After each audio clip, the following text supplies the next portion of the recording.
Welcome, YouTube friends and family, to today's edition of the Wellness Homesteader. So today we are going to continue on with our preparedness series. And I do have some talking notes again today, but I'm really excited to get into this. And thank you all who commented for such a positive response. You know, there's a lot of prepping type channels out there on YouTube, and everybody has a little different spin or take on it. So I'm going to bring you kind of my point of view, share some resources, and this is going to be a multi-part series. So while we're just going to be chatting today, and there will be homework, as we go along, there will be more hands-on and actually showing you some of the things that I do that I find helpful that might also work for you.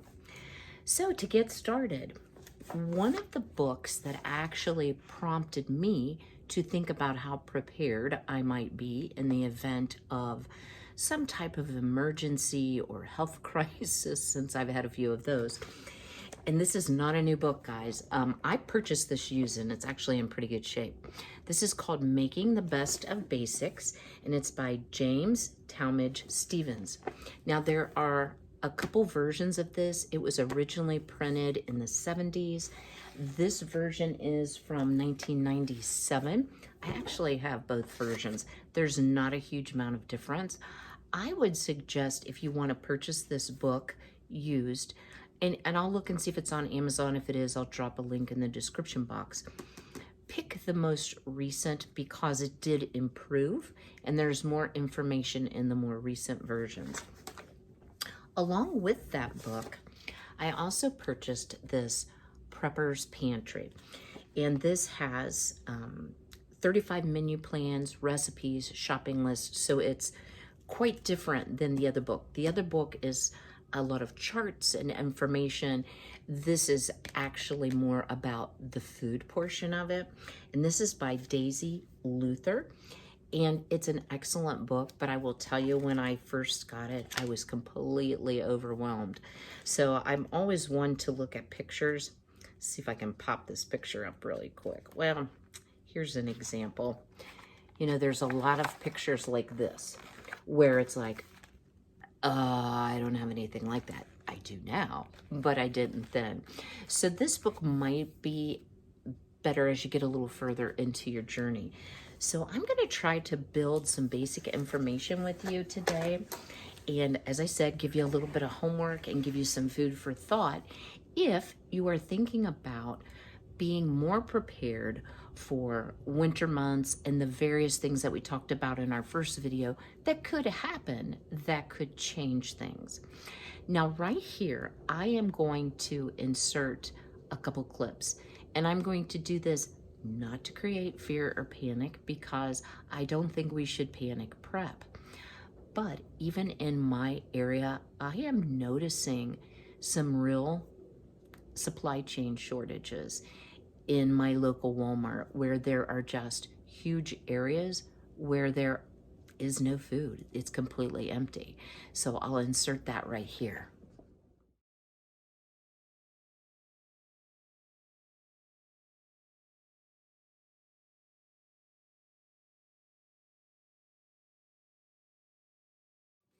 So yeah, a little frightening, isn't it?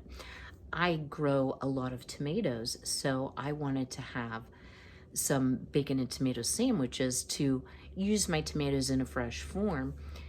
And my word, bacon is so expensive, guys. It was, they have very little to choose from, and most of it was over $10 a pound. So we are definitely seeing inflationary changes, supply chain issues. So what can you do? What can you do today to get started being more prepared if you haven't already? So the goal of this book, the Making the Best of Basics, I really liked, and it's to live a nearly normal life for a period of about 1 year. So that's kind of the nucleus, how they focus. You can certainly break it down in half or quarter or by 12 for month. When there's some type of natural, man-made, or personal change that occurs that interrupts our supply chain or ability to source certain items. So in the front of this book, so this was the very first thing that I did, because as I thought about what do I want to share, I thought I'll share my journey, my points of overwhelm, how I got past it or around it. So I'm going to read to you. I hate to be read to, but I want to get this accurate. I'm going to read to you 10 questions. There's actually 15, but the first 10 are what I want to concentrate on. To what potential natural, man-made, or personal disasters are you vulnerable? How can you eliminate or mitigate those negative impacts on your family's life and lifestyle? So, whether it's facilities like hospitals or nursing homes or even home care organizations are required in most states by law to do a risk assessment and then figure out ways to mitigate or lessen those risks. So, those of you who are in Florida or in the Texas Panhandle, you're going to be much more impacted by hurricanes, where myself in Ohio, we have tornadoes and we have lots of snow and ice storms that can cause power outages. So you want to look at your particular situation so that you can prepare based on what could happen. You know, if you're in a hurricane situation, you're going to need to protect your property. You may need to have a generator, where if you're looking at snow and ice power outages, you might still need a generator, but there's maybe less home safety issues that you're going to have just simply from snow and ice. So I hope that makes sense. Number 2, what if there were no water available from your faucets? What would you do? I would cry. No, I actually have kind of a plan B and a plan C and even a plan D. However, how much drinking water is hidden inside your house and outside your house? So do you have creeks or streams nearby? Could you treat that water to make it safe for drinking? So for me, one of the biggest challenges has been the space issue of storing volumes of water, not to mention the cost of storing water. So for me, it is very positive to use some natural things like rainwater or creek water and then purify it so it can be used as my emergency water supply. And I also have some purified water in gallons stored as well. Number 3, take an inventory of your refrigerator, your freezer, your pantry, your kitchen cabinets, your closets, or wherever you keep your food. What do you have on hand in these categories? Canned food, packaged food, dried or preserved food. And the reason this is important is in the event of a long power outage, anything that is perishable in your freezer, in your refrigerator, is only going to be good for a very short period of time without that refrigeration or freezing. Number 4, if you need life-preserving medication, how long will your current supply last if it's no longer available? What over-the-counter medications, vitamins, minerals, and herbal supplements do you have on hand? And how long would they last if it wasn't replenished? A day, a week, a month? So on the prescription medication side, guys, you all know with insurances, we can't get a huge stockpile of medications. So do you have over-the-counter remedies that might help you out in the event of a supply chain interruption if you're on something life-sustaining like insulin? Is there an herbal alternative? And I'm not going to suggest those to you. That is a discussion you could have with your physician for sure. Number 5, do you know which foods and non-foods to buy, in what priority, how much of each, and where to buy them? So I think we know where to buy them, but I get a lot of questions on my channel about how do you figure out what you really need? And we're going to talk about that. This book actually has a formula, and they're pretty broad categories. So it might be like water, grain, vegetables, but it has a formula that I will be sharing with you, not in this video, in an upcoming video, so that you can actually calculate your family's needs. And we'll talk about how you would build up to that point. Number 6, could you prepare your stored foods, maximizing their shelf life and nutritional qualities? So this goes back to the, if you don't have electricity, how are you going to cook that food?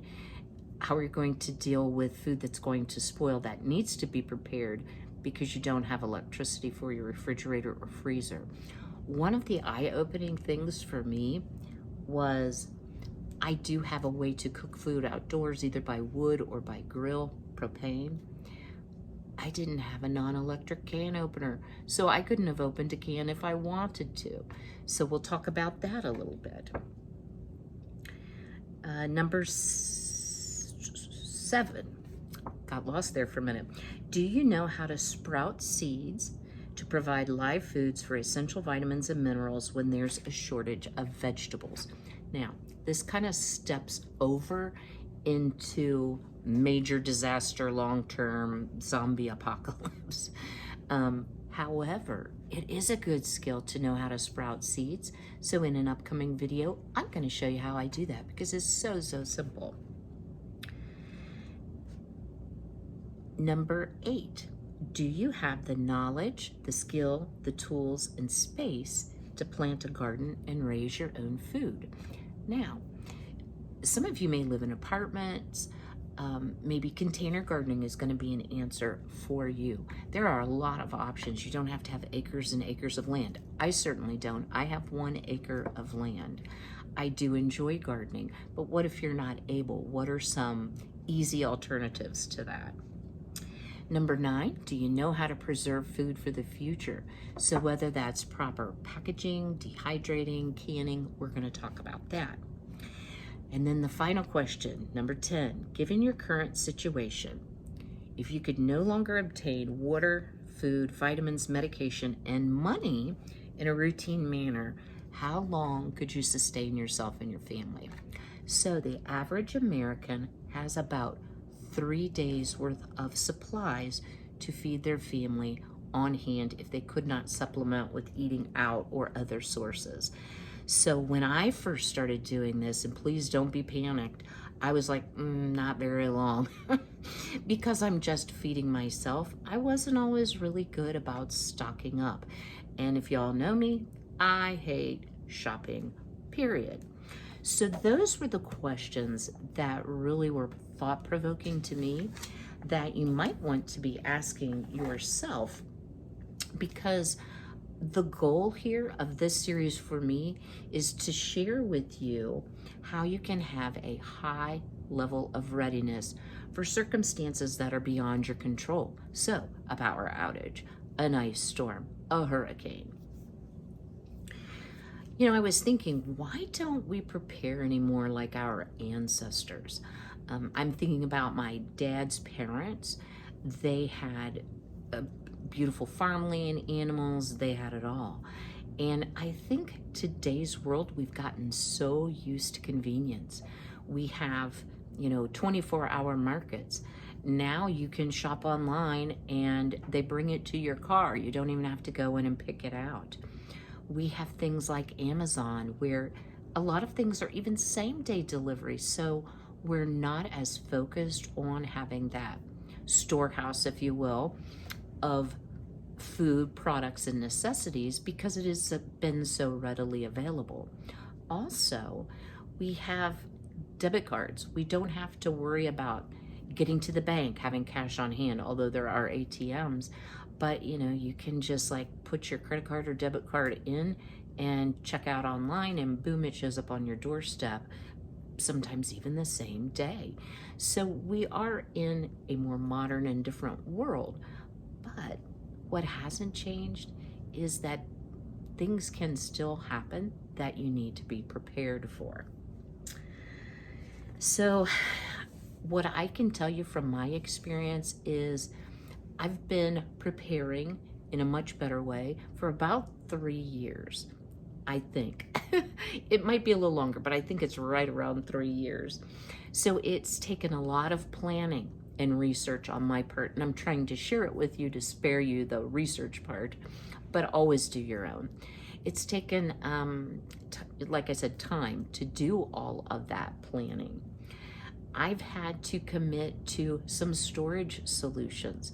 So I've had to purchase some things to really have the appropriate space to store my food and products safely, so that when I am ready to use or access them, they're in a usable condition. So the final thing is, it does take resources. It takes money to storehouse food and supplies that you're not accustomed to spending because you're planning ahead. Now, does it all even out? Well, yes, eventually, if you use up your entire storehouse, it certainly pays, but it is a commitment, and we're going to talk about how you might do that. So, a little bit more about time and planning. So, I would highly recommend that you purchase or check out from the library something like this book. This book has been great. There are certain parts of it that don't really apply to me, but for the most part, this gave me a very, very solid plan. And again, I will link it, and if I can't find it on Amazon, I'll see if I can find a link on a used bookstore site. The Prepper's Pantry book I shared with you, but there's a lot of other resources. There are many bloggers and YouTubers who have successfully done this in a very large scale way. People who have 10 or more children that are actually feeding a very large family have this down pat, and they are a wealth of information for you. Websites can also be a great value to you. So you don't have to spend a lot of money to have access to those resources, provided that you have internet access. You can find all kinds of information. Now, I say that with a caveat. You have to do what makes sense for you and your family. So just because someone else is doing it, it may not make sense for you. So keep that in mind. And we're going to talk about what's reasonable and sensible, and what I feel isn't. So storage. So what I will share with you is, you don't have to have it all today. So take a stock of your house. Do you have a closet that you could consolidate into another closet, or just consolidate some space where you could store some long-term provisions? Do you have the ability to purchase a shelving unit to put in an area of your house? So I actually started with, let me turn you here, one of these cabinets, and I quickly realized I needed two of those cabinets so that I had room for all of my home canned goods. But I have that teeny weeny pantry, so I actually use an alcove in my downstairs master. It's just an inset in the wall, and I bought 2 heavy-duty shelves over time so that I could properly store my food and have easy access and have my own store in my house. But you could use under your bed, you could use totes that are even visible. Throw a pretty tablecloth over it.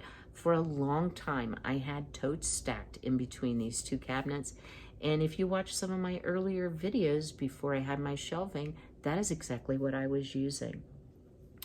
Just remember, store what you eat, not what you think is cool to have or what another person has. What do you and your family eat?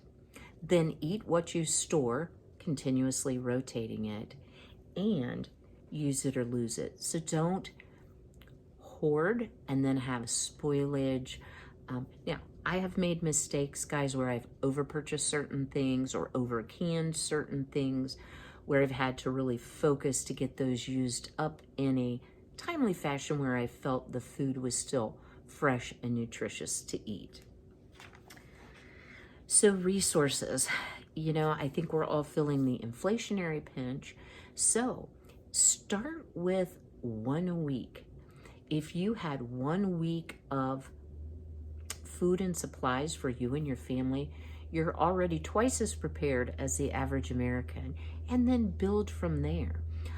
I used the principle to start by one to use and one extra, and that spread it out enough that it wasn't like, oh, I have to go to Costco or Sam's Club and spend $1,000 just to fill up a pantry. That's not how I did it. And I think finally you have to commit to the value of preparedness, because it's going to nibble a little bit at that family or personal budget. So it needs to have a place of value so that you feel good about spending your hard-earned resources towards being more prepared. So here is your homework, guys. So I'm going to talk about 15 categories.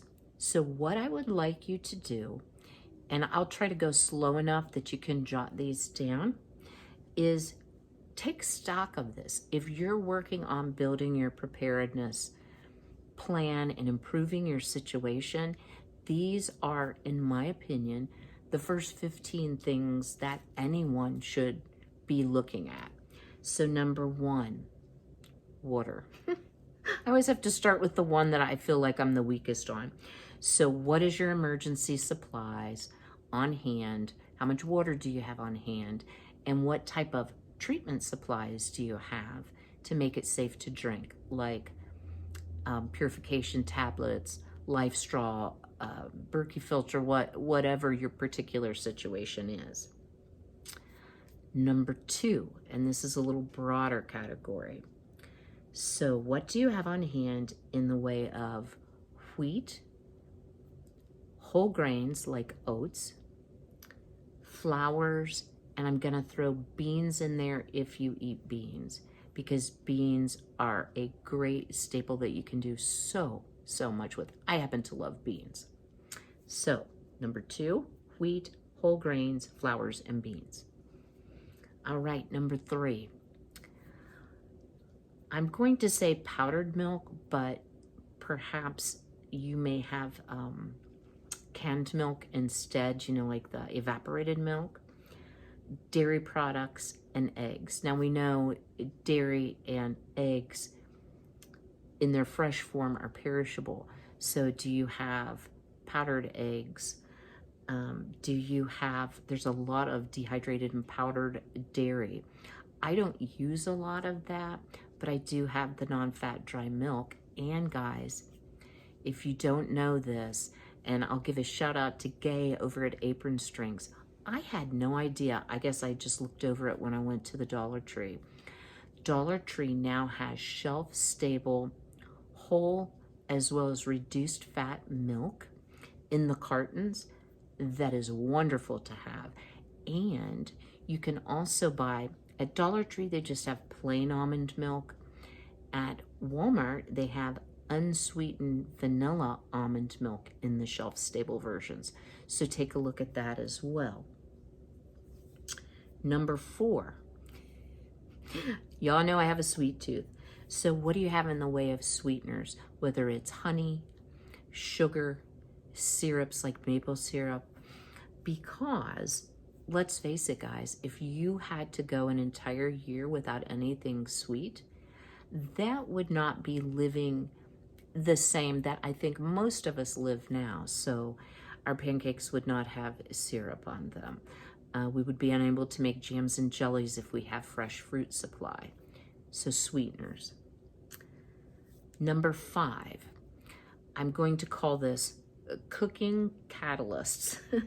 So leavening, things like yeast, baking soda, baking powder, salt, and I'm also going to lump in there oil. Now, that said, we do know that oils have a definite shelf life. They need to be rotated and they will go rancid after a period of time.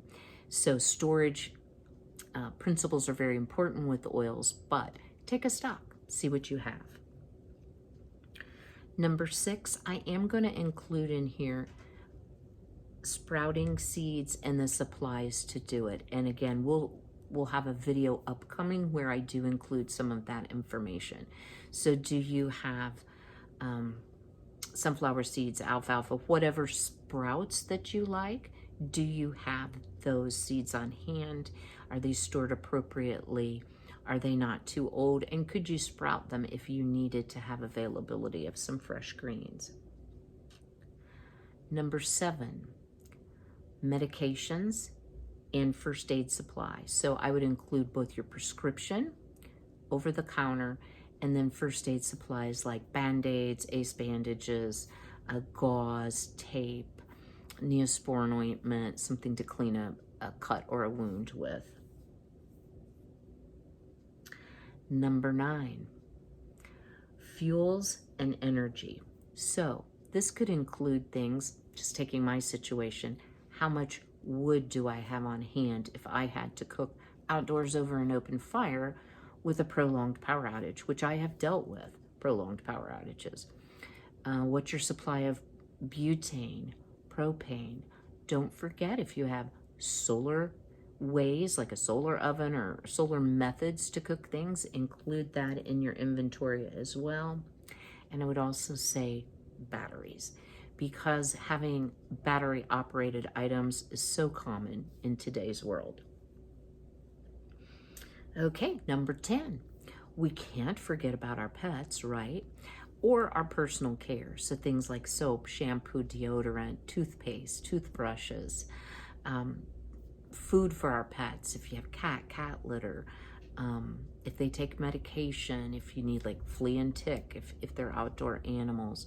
If you're farm animals, you're probably a lot better prepared, if you're farming with animals, excuse me, than maybe the average cat or dog owner as far as their store of what they have on hand for their animals. All right, number 11. What do you have on hand in the way of canned or dried fruits, vegetables, and I'm going to put broth in there, or you could say soups.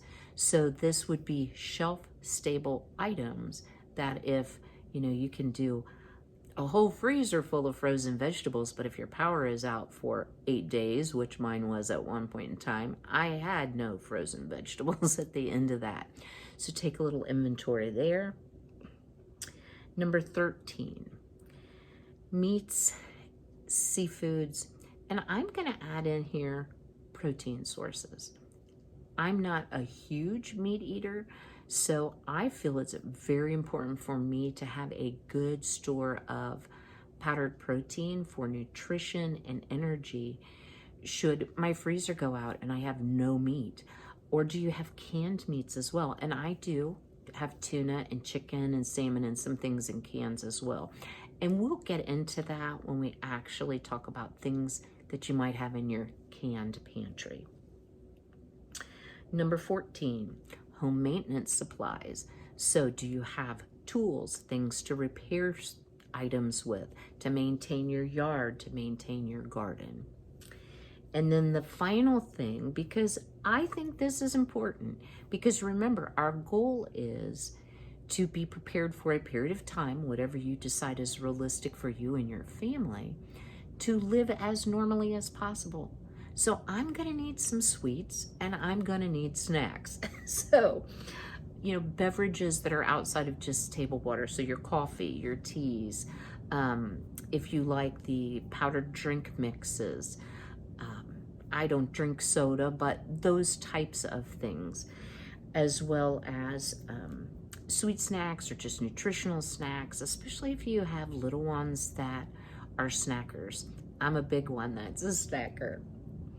So if you are new, again, those 15 items, take an inventory, and then when we come back next time, I am going to show you, according to this book, so it's not a chem formula, how to calculate the quantities you will need based on your family size. And number 2, I'm going to focus on some storage solutions. So how to dehydrate, how to vacuum seal, how to store things in Mylar bags or the ceiling 5-gallon buckets. how should you be storing any home canning, so that before you start putting the time, the planning, and the resources into acquiring your stockpile, or oh, I hate to call it a stockpile, your preparedness package, you won't waste those items to spoilage, because you will know exactly how you should be keeping those. So I hope you found today's part 2 series very helpful. I am going to try to have a video on preparedness about once a week, because I like to also do the cooking videos and the craft videos, and I have a collaboration coming up. And then guys, don't forget the live September 3rd, 7 p.m. Eastern with Kim and Jasper. We have so many wonderful products to share with you. I am so excited. I cannot wait. And we may do, or I may do, a test live. So if you happen to see like I popped up and nobody else was on, I'm not going to plan it ahead. I'm going to do it when I have time. And the workmen aren't drilling for the gas line. Y'all, you would not believe, you just would not believe the extent of this project where they're putting in this new gas line.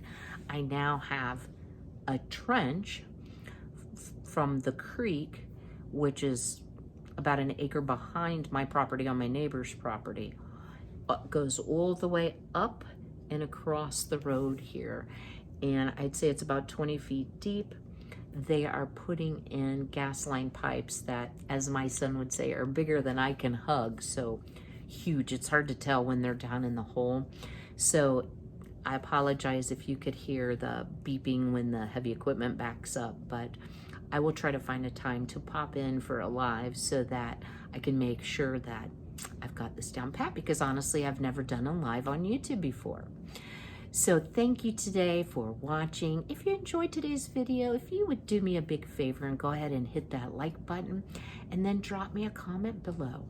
Are you going to look at the 15 categories of items you might want to be prepared to have on hand? And how do you think you're going to fare?